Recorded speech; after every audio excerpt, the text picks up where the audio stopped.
Hey, are you hungry? Well, you're in luck. Meat and Three is back for season 16. I'm Taylor Early, and we've got a whole new batch of reporters I am so excited to introduce you to. Hi, there. I'm Elizabeth Fisher. Asha McElroy. Sam Girardi. Jessica Gingrich. Hannah from Wisconsin. I'm a swing dancing audio engineer. I am a future registered dietitian nutritionist. I'm from New York, and I love rice and beans. My favorite food of all time is a shrimp burrito. I love watermelon. We've also got a bonus podcast for you called Behind the Internship. 3 of our reporters will take you along to show how they developed stories for this very show, Meat and Three. Hi, I'm Danielle Flitter, a plant-based chef from Philadelphia, living in Mexico City. I'm Sophia Hooper. I'm a bartender based in Portland, Maine. My name is Addison Austin Liu. I am a chef and food journalist from Salt Lake City, Utah, and my favorite food is Peruvian. Rice and beans. Hand-drawn noodle soup. So tune in to enjoy a square meal for your ears. And I hope you saved a little room for dessert. Hearst Ranch is a proud sponsor of the Heritage Radio Network. Learn more about Hearst Ranch at HearstRanch.com. This week on Meat and Three, we're examining the true cost of convenience when it comes to when, where, and how we eat. Dark stores enable workers to eat without any kind of thought to how they're getting their food or how it might have come to be. DoorDash, Uber, and Lyft in the past have pledged to spend $90 million to try to exempt themselves from the law. I could be wrong, but I think there's going to be significant regulatory pushback on driverless trucks. Tune in to Meat and Three, HRN's weekly food news roundup, wherever you listen to podcasts.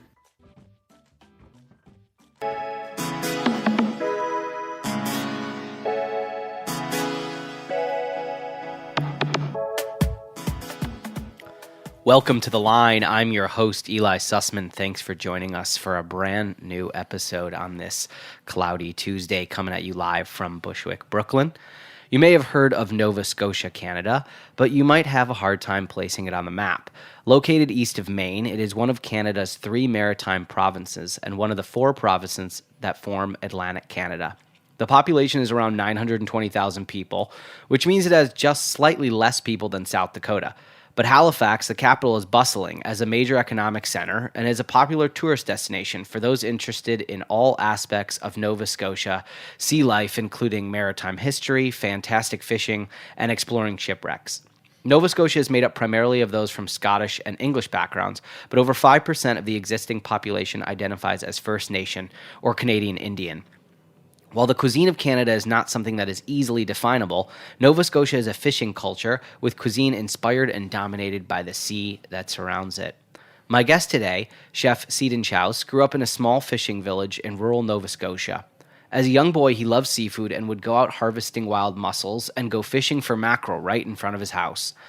Chef has worked in multiple states, opening up concepts, and has spent a lot of his career working in large restaurant and hotel groups, including the Myriad Restaurant Group, the W Hotel, Carlton Hotel, and at Glenmere Mansion in New York.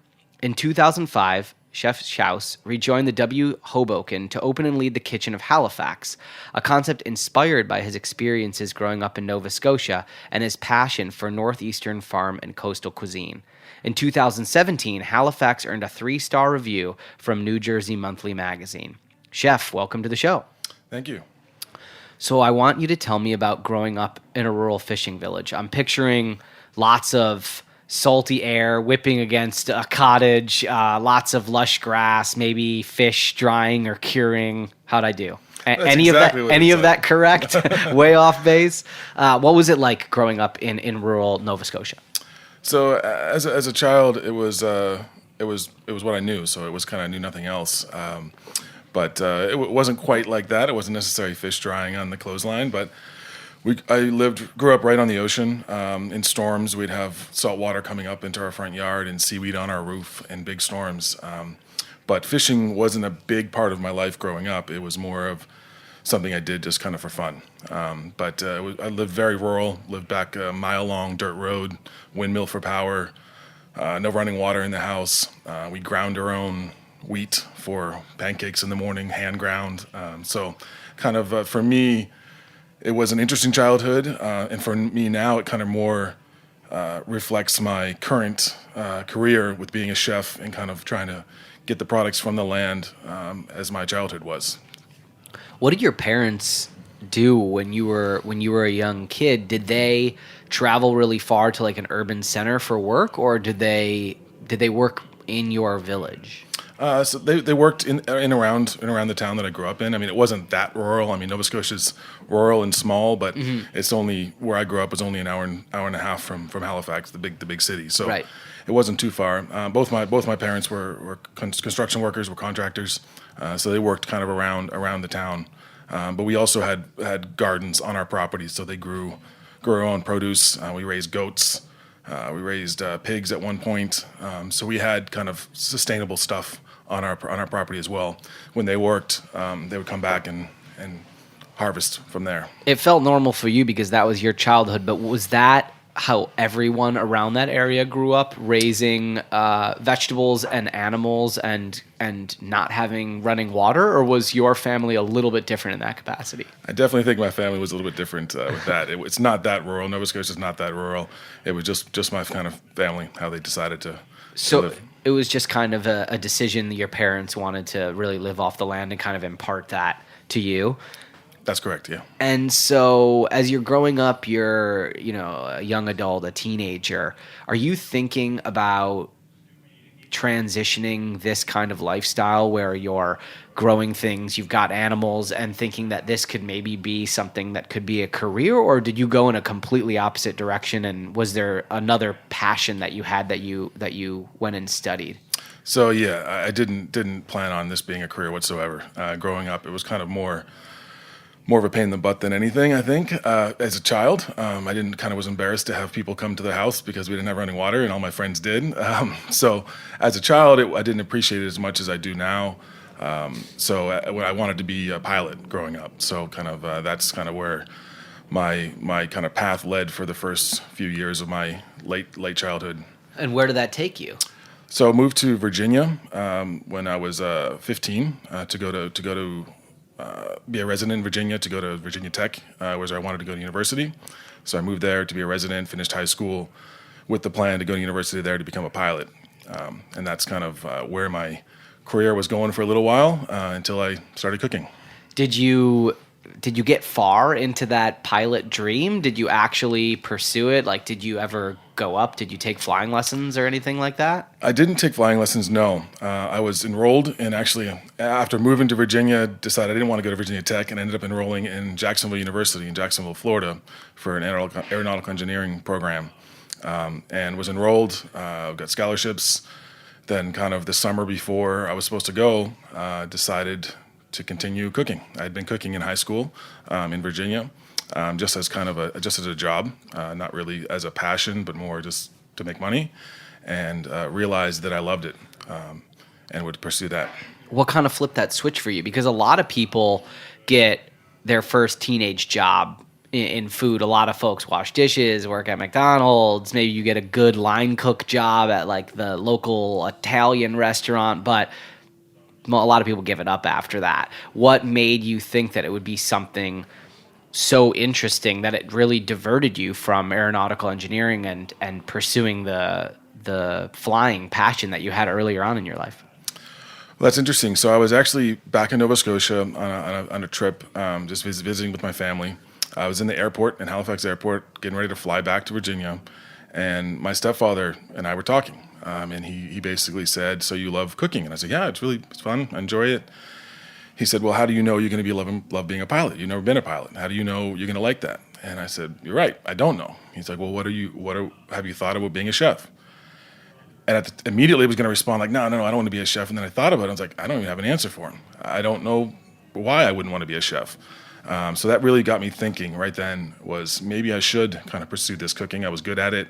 The chef that I worked for at that point 2.5 years, loved working with her, and she said I was great. So I was like, you know what, maybe I will pursue it. So that's kind of what turned my mind. Is I didn't really think about it until it was brought up to me by a family member, like, hey, you should think about this, and that's kind of where I went. So you're in Jacksonville at this point? You come back from Nova Scotia? Do you No, drop I out of actually school? hadn't moved to Jacksonville yet. Oh, okay. Was getting ready to move to Jacksonville.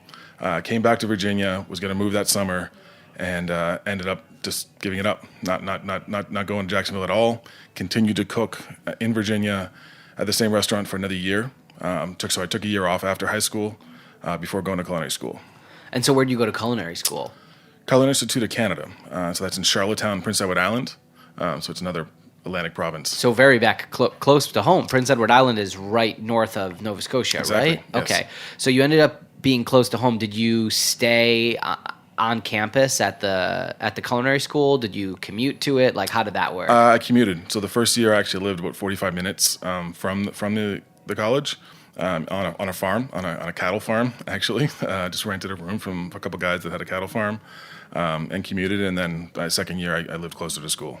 And you were coming into culinary school with actually a good amount of experience. You had done some real cooking before that. Was it a rude awakening at culinary school, or were you kind of one of the more advanced folks when you got there? It definitely wasn't a rude awakening. I was more advanced than a lot. I mean, a lot of the students going into culinary school are fresh out of high school. Yeah. They hadn't cooked other than at home a little bit. But it was still a great learning experience. It was the kind of basics I knew of how to cut an onion and those type of items, but it was the classic items and the recipes and the kind of recipe development areas that I was not familiar with. So yeah, it was a great mother experience. sauces, Correct. breaking down a little bit of butchery, a little bit of fish butchery, That's things right. that maybe you hadn't had your hands in before. And so, was that a 1-year program? Was it? It was a 2-year Okay. associate's degree. And so, where did you end up after you graduated? You're back sort of very close to home. Was there either the allure or pressure from your parents to stay in Nova Scotia or to stay close by in Canada, or did you just decide that you wanted to jump right back to the United States and move away again? So, of course, my mother, who still lives in Nova Scotia, she really wanted me to move to Nova Scotia. But in between the first and second year of culinary school, I do an internship, and I did my internship on Nantucket Island. So, for me, I had a great, incredible experience for my internship there. So I ended up, after graduating culinary school, going back to Nantucket for another year. And Nantucket is super seasonal work. It's crazy busy during the warm months, and then it shrinks down quite a bit, right, during That's winter correct. time, and it's just locals and people that maybe ordinarily rent their houses during the summer. Maybe they come back for a little bit. The place that you worked, was it in a hotel? Was it a seasonal kind of seaside fish shack type of place? What was it like?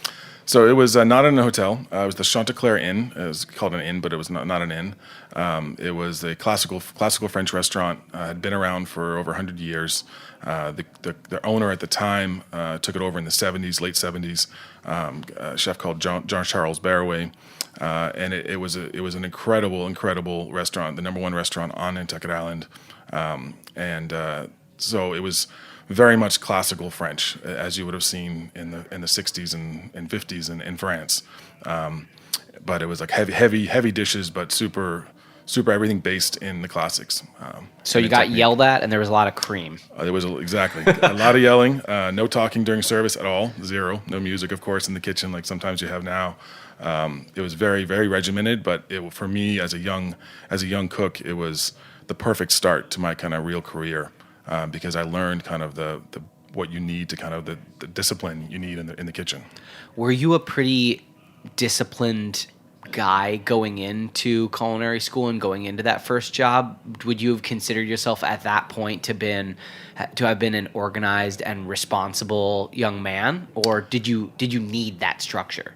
I was definitely responsible and organized, but the structure kind of having that restaurant, working at Chanticleer Inn, kind of solidified that in me. So I was organized and responsible before, but that just kind of drove it home with that. And how do they accomplish that? Like, did you feel like you got broken down and built back up? Was it just the military precision of a French kitchen? Like, how exactly? And do you think that translates today, or was that just a throwback that you don't think would work as well today with young people in the kitchen? Good question. The cooks this day and age are a little different, I think, than when I was kind of growing up, and I think a lot of my chef friends kind of agree. I would, at the time, it was not kind of break you down to build you up. It was the way it was. You had to respect the chefs. You had to respect what the chef wanted. There was no option. There was no option to come in late. There was no option to call out sick. There was no option for any of that. Like it didn't happen. It never happened. So it was a kind of, I feel like, I'm going to sound like I'm too old right now, but it kind of, times are different now, in my opinion. I wish kind of the young cooks had the same attitude that kind of we did kind of years ago. Sure, it's like pursuit of craft versus just a paycheck sometimes. Correct. It can be sort of those mentalities which really are on opposite sides of the spectrum. And obviously you were really digging in to pursue this as your career. Did the next stop for you, was that Louisville? Is that where you ended up? No, I ended up going to Florida. Okay. So after Chanticleer ended up closing, the chef had been there for 35 years, was getting older and wanted to retire to Florida. So he sold the restaurant. I worked there the last 2 years it was open. And then I moved to South Florida, Naples area. And so were you still doing sort of high-end French cooking in Naples? No, actually, well, when I was at the Chanticleer, I said I would only cook French food after that because I was so into the French cuisine, and ended up going to a northern Italian restaurant after that, a resort, Marco Beach Ocean Resort, that was in Marco Island, Florida. And so it seems like you pursue a lot of places that are sort of like bigger restaurants, bigger restaurant groups. Is that something that's just sort of happened over the course of your career? Do you like the style and the camaraderie of those bigger places? I mean, when I was looking at all the places you worked, it's a lot of hotels and big scale restaurants. Like, what about that appeals to you? Is it just coincidental, or is there something within those operations that you find appealing? Good question. So I've kind of, after my first couple hotel places, positions, I've kind of told myself I didn't want to work in hotels anymore. There's so much kind of more you got to think about being in a hotel. You usually open 3 meal periods, breakfast, lunch, and dinner, 7 days a week most likely, whereas smaller restaurants sometimes are only open lunch and dinner, or just dinner, or 5 days a week or 6 days a week. So I said I would kind of wanted to move towards the kind of just single standing restaurants, but for some reason kind of hotels keep getting put in front of me, and that's kind of, and I think part of that is being a chef who's worked in hotels.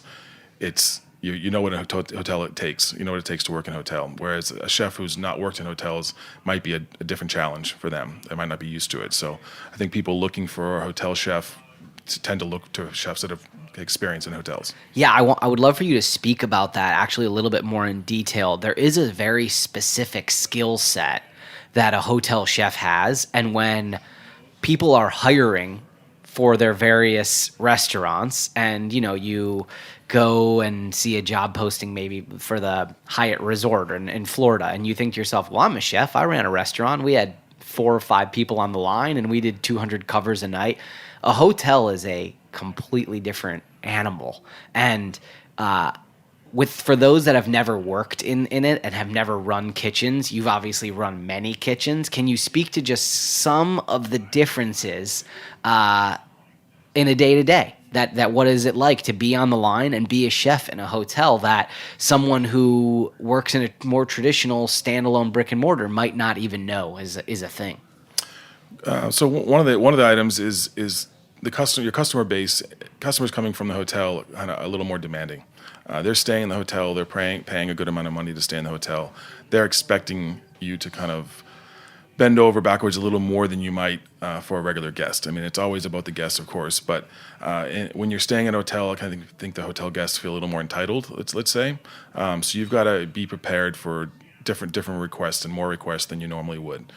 So that's one item.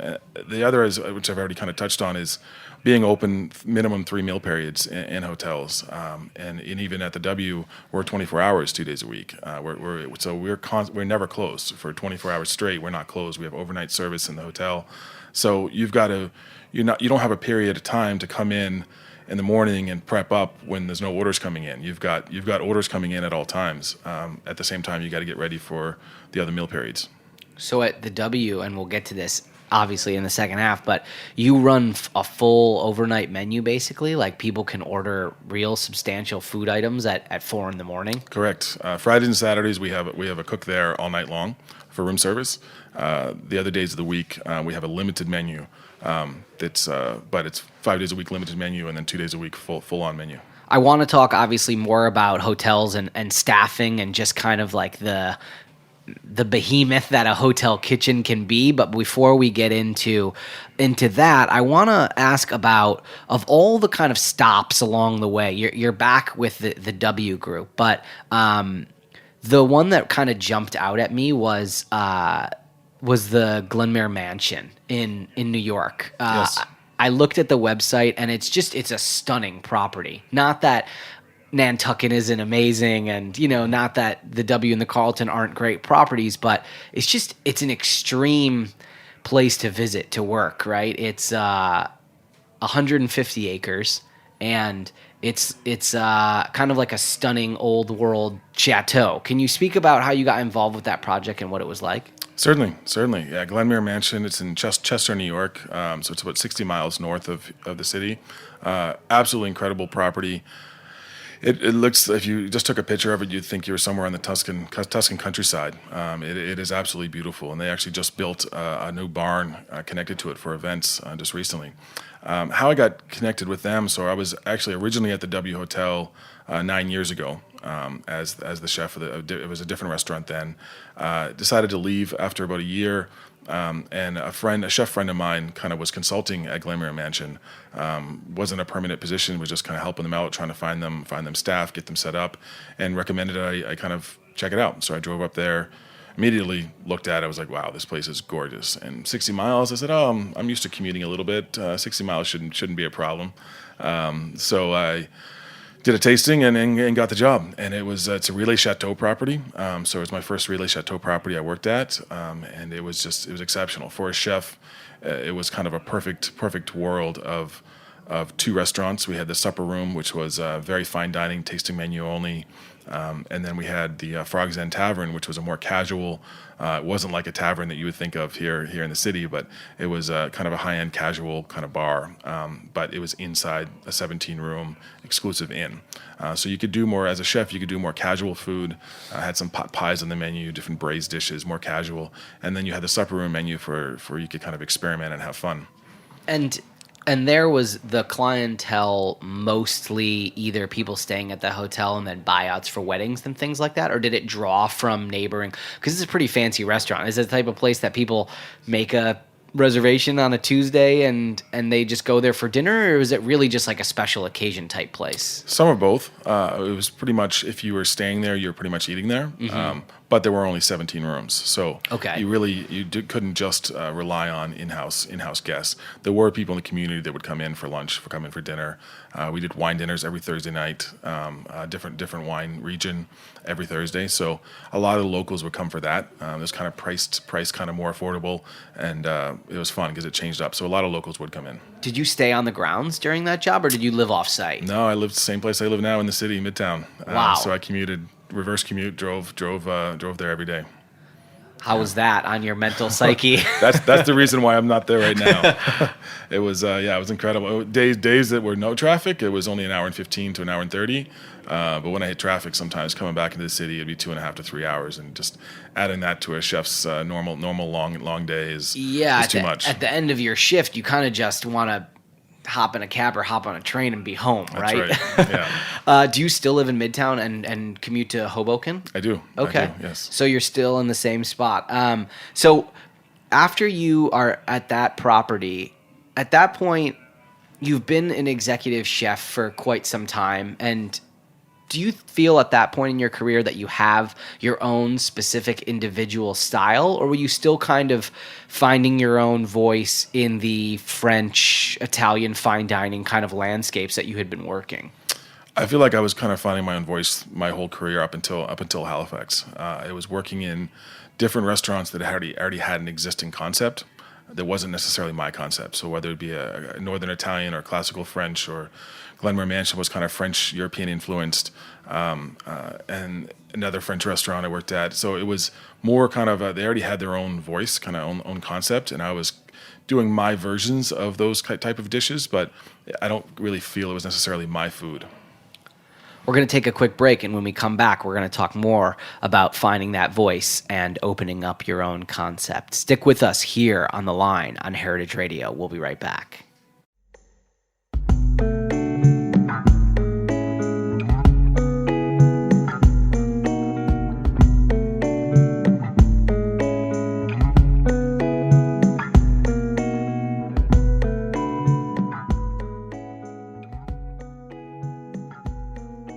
Hearst Ranch is a proud sponsor of the Heritage Radio Network. The Hearst family has been raising cattle on the rich, sustainable native grasslands of California's Central Coast for over 150 years.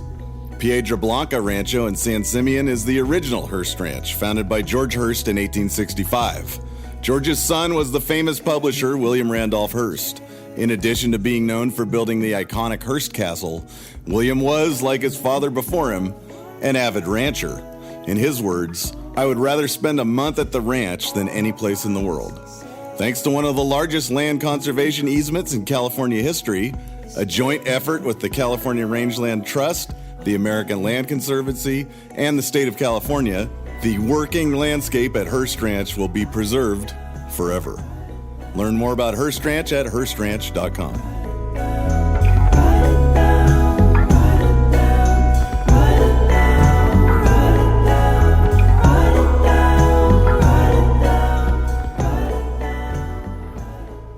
Welcome back to The Line here on Heritage Radio. I'm your host, Eli Sussman. Today, my guest is Chef Seadon Shouse. He grew up in Nova Scotia, and after going to culinary school, he moved all around the United States, working for hotel groups and some fine dining restaurants in Nantucket and Florida, and of course on the East Coast. And his current position is the executive chef and partner in Halifax, which is located in the W Hoboken, and Halifax is a real personal project for you. We were talking just before the break about finding your own voice, working for other people, and is Halifax a true representation of what you've always wanted to do, culinary speaking? I think it is. It is. Halifax kind of is. The name is the capital of Nova Scotia. I'm not from Halifax, the capital, but I'm from just south of that. But Halifax represents a fishing province, coastal province, the kind of where I'm from. So that's kind of what Halifax is. We're sustainable northeastern farm and coastal cuisine. And so the specifics of the menu, I want to hear about maybe 1-2 dishes that you feel are really great representations of the restaurant because they speak to either Canadian cuisine, your personal history, or just fishing culture around Nova Scotia, and those 2 dishes. Sort of, what are the components of them? If you can walk us through 1 or 2 of them. Sure. So our biggest selling dish, and one of my favorites, is a saffron rigatoni with lobster and lobster coral butter and some trumpet mushrooms. This dish has been on the menu since we opened. It's one of the few dishes that have stayed on the menu. And it's kind of a representation, in my opinion, of my kind of career through multiple restaurants, and kind of my career in Italian restaurants, learning fresh pastas. Or in Florida, we made I can't even remember how many fresh pastas on the menu, and pasta's kind of been a part of me since I worked there. So we make our own fresh saffron rigatoni pasta. So we put saffron in the dough, and then extrude the pasta into a rigatoni shape. And then it's with lobster. So we get local lobsters from Point Pleasant, New Jersey, and just lightly steam them. And that dish is with trumpet mushrooms. Mushrooms have always been a part of my cuisine as well. I love foraging mushrooms myself. These ones are a farm-raised mushroom. So trumpet mushrooms, lobster coral butter. So that's the roe or the eggs from the lobster. We whip into butter with a little lobster stock, and that's basically the dish. I mean, it's lobster coral. So you got a rich kind of lobster richness from the coral and the butter, fresh poached lobster, and then the rigatoni pasta. Is there such a thing as Canadian cuisine? Is there a style, or is it influenced by the ethnic groups that live in the various areas of Canada? I think it's the same as if you said, is there an American cuisine? I mean, there's a few items you might list to that, but those dishes necessarily maybe are not just American. Canadian cuisine, I feel, as fresh and local, and it's kind of hard to put a name on Canadian cuisine because Canada is such a large country. Sure. It's more of kind of I think you can more represent, like you said, the cultural connections to. You got French Canadian cuisine, which is a specific kind of type of cuisine, and you have a more Atlantic provinces cuisine, which is more kind of seafoods, smoked fish, and you've got more kind of the out west, the Western Canada cuisine, which is heavier on bison and beef, heavier on kind of the meats and less on the fish. And then you get back to the kind of the West Coast cuisine, which is kind of the crab and the wild salmon. So you got kind of different regions. I don't think there's one necessarily Canadian cuisine. Did you bring the Halifax concept with you to the W, or did you get hired and then there was some sort of conceptualization over, hey, what do you want your restaurant to be? And did it come out of kind of a brainstorming session? I'm wondering if you were like, this is my concept and I want to do it. Are you guys into that concept, or if it was the other way around?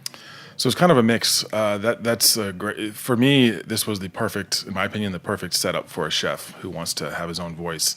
I'd worked there, like I said before, 9 years ago. I worked for a management company, didn't work directly for the owners.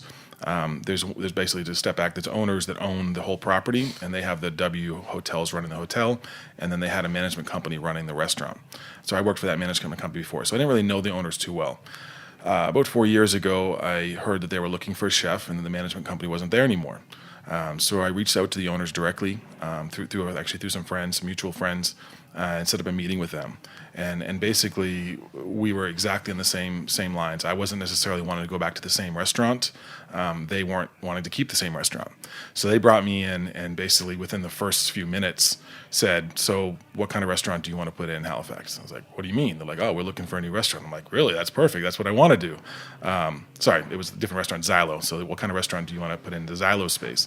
And so immediately, and during that meeting, within probably an hour and a half meeting, I expressed to them kind of a desire to do something that represented me, represented my childhood, represented kind of sustainable, seafood-focused food. I hadn't really kind of jotted down the Halifax concept really before. It was just kind of something that I'd been longing kind of to do, something that represented kind of was more meaningful to me and not necessarily with a different label on the restaurant coming from somebody else. So it was created right then with the owners. It must have been exciting for you and also your family to have something that felt a lot more personal than other jobs that you've had before, even when you were fully in charge. Did you make any aesthetic changes to the space to reflect the new menu, or from a budgetary constraint, could you not go that far? I mean, beyond, you inserting yourself and changing the menu, were there other things that you did to make it your own? We did. We changed the whole restaurant. So the restaurant is right on the waterfront in Hoboken, with a view of the city. So we didn't really want to change the view. Of course, it's a beautiful view. But in the interior of the restaurant, we completely changed. We lightened up everything. All new floors. We reclaimed wood tables from old barns, oak tables. The bar, we got a company out of from here in Brooklyn called Recycled Brooklyn to build the bar out of a fallen oak tree from one of the local parks. We put a whole wall in the restaurant made from bark. It's just basically cut bark off of a tree. The whole wall is kind of bark. Lots of greenery. We do these planters all through the back bar, throughout the restaurant. Brought in a lot of nice greenery.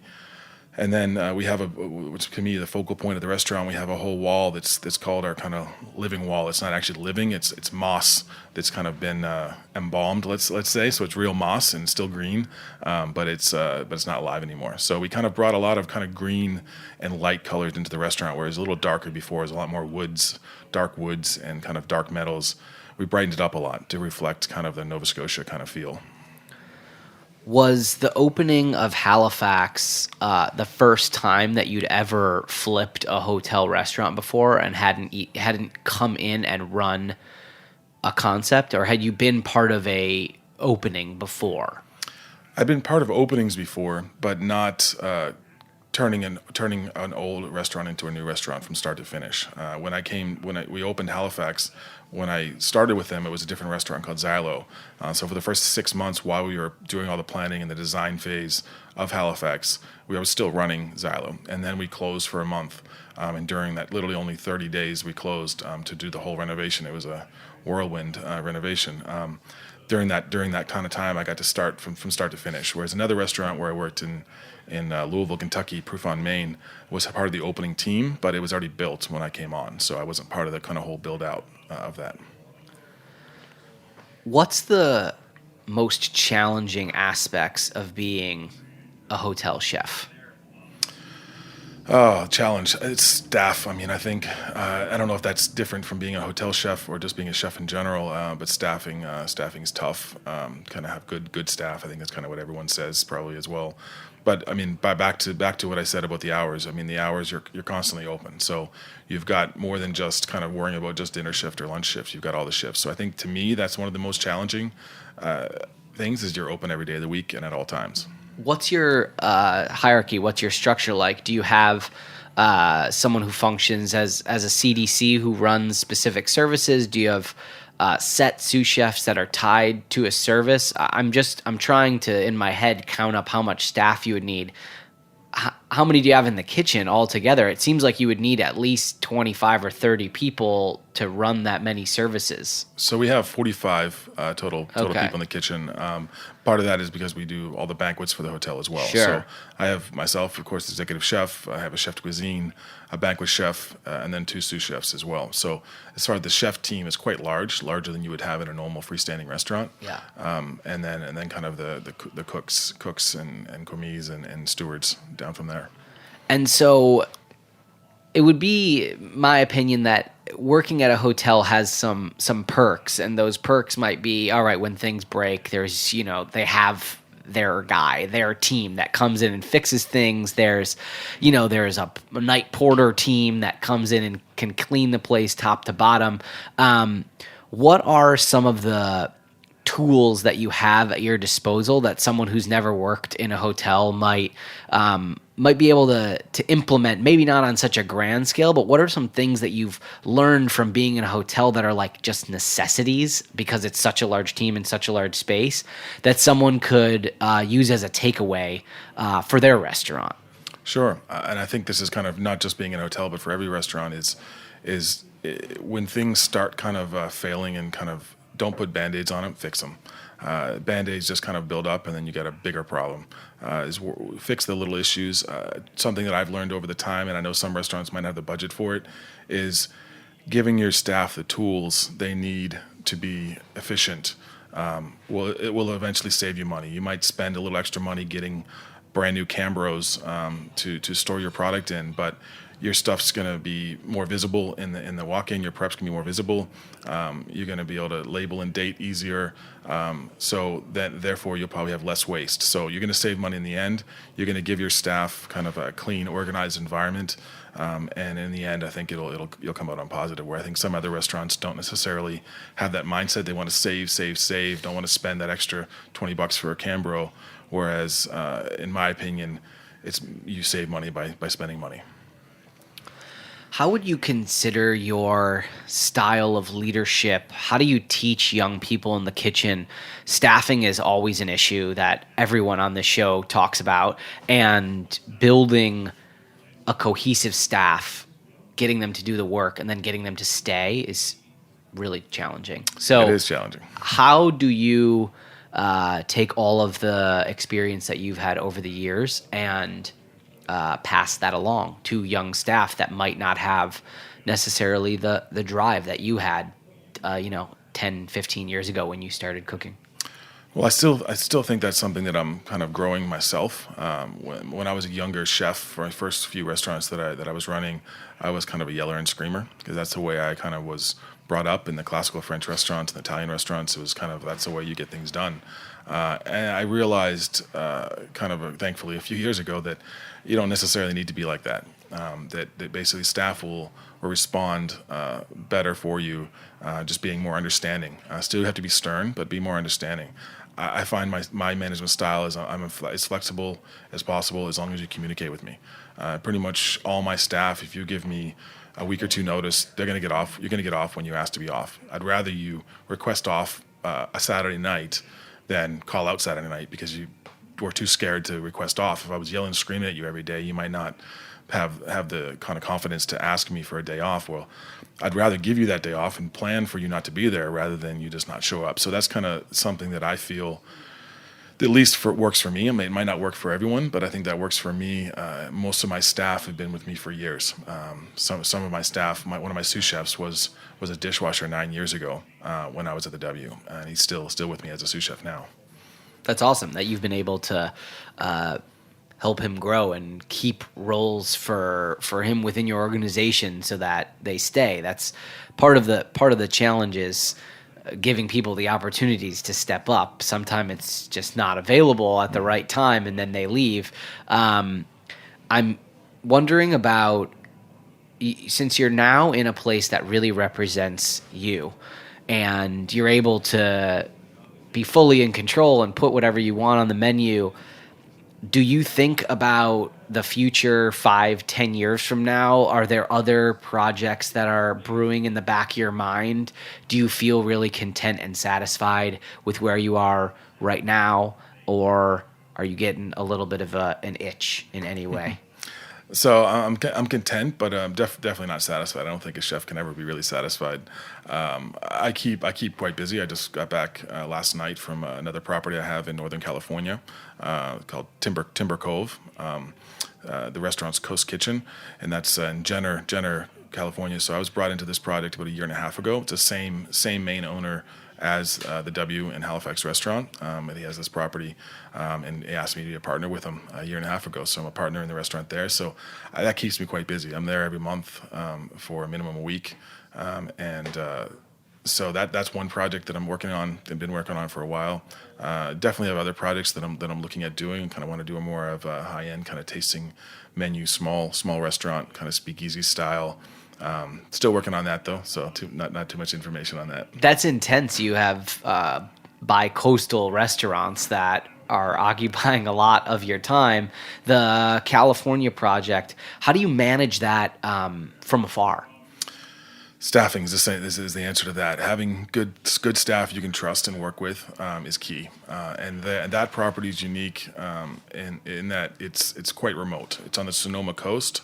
And you think of California as big cities. Well, this is a 2.5 hour drive from San Francisco, quite remote. The closest town is 30 minutes away, and that's a small town. Closest big town's an hour and a half away. So to there, you have to have staff you can count on. And how I've kind of managed that is kind of brought a team from here, from the East Coast. So my chef there, he's been there right now a year. He was a sous chef for me at Halifax. And then he basically moved out there with his whole family to take over.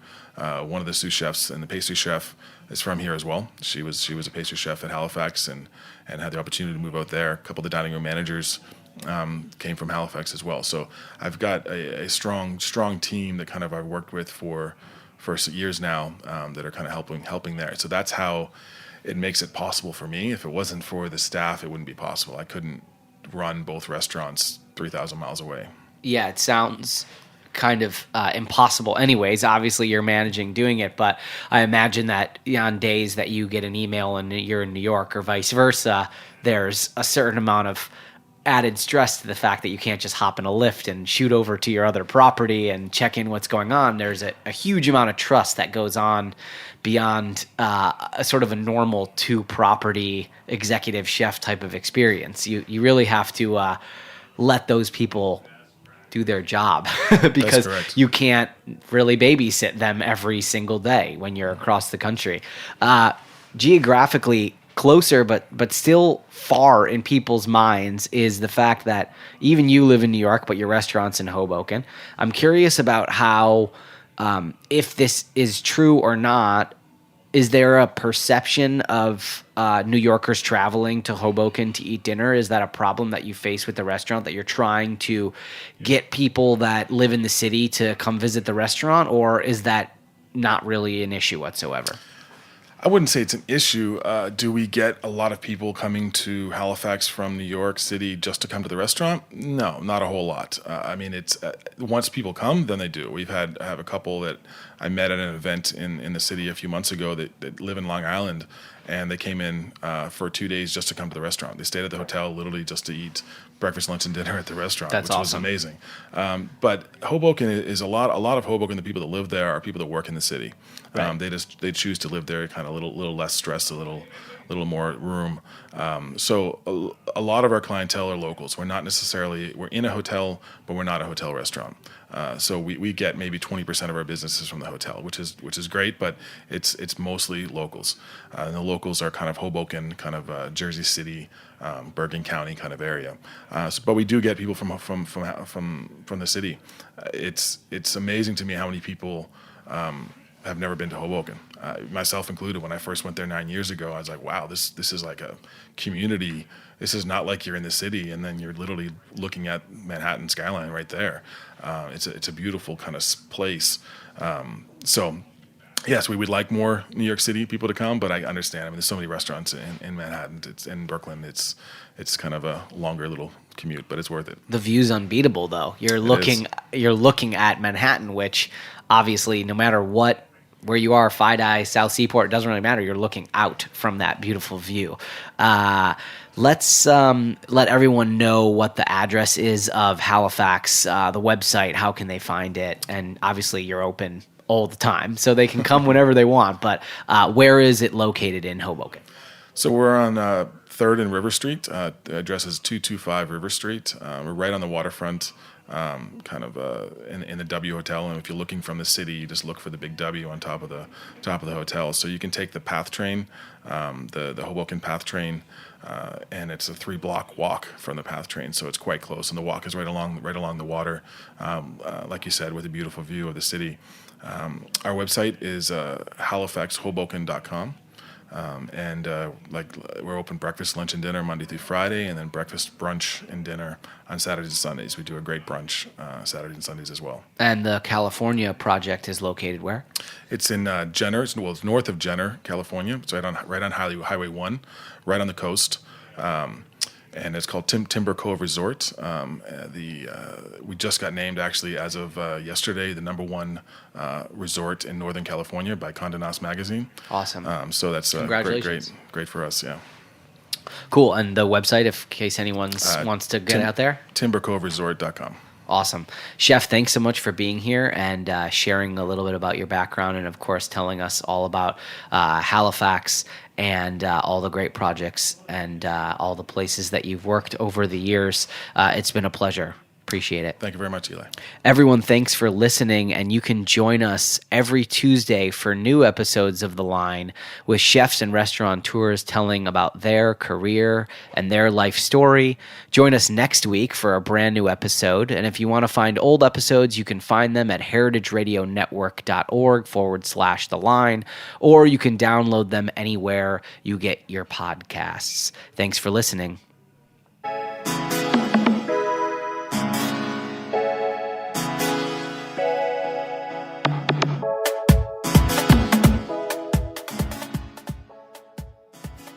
The Line is powered by Simplecast.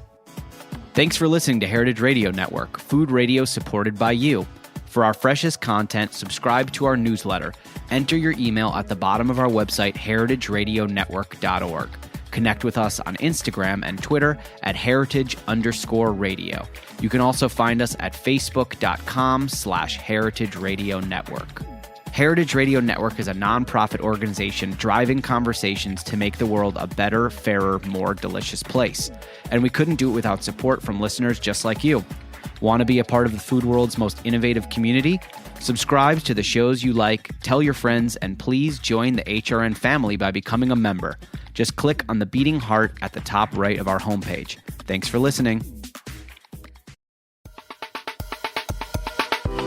I want to tell you about a new podcast called Amuse News. Publishing multiple days a week, Amuse News is your source for food news, interviews from around the food world, and more. On the show, we'll be engaging with food storytellers, from chefs to advocates to people working in the field, and many more. Find Amuse News wherever you get your podcasts Amuse News is a destination for everyone who's looking for a new, insightful look into the world of food.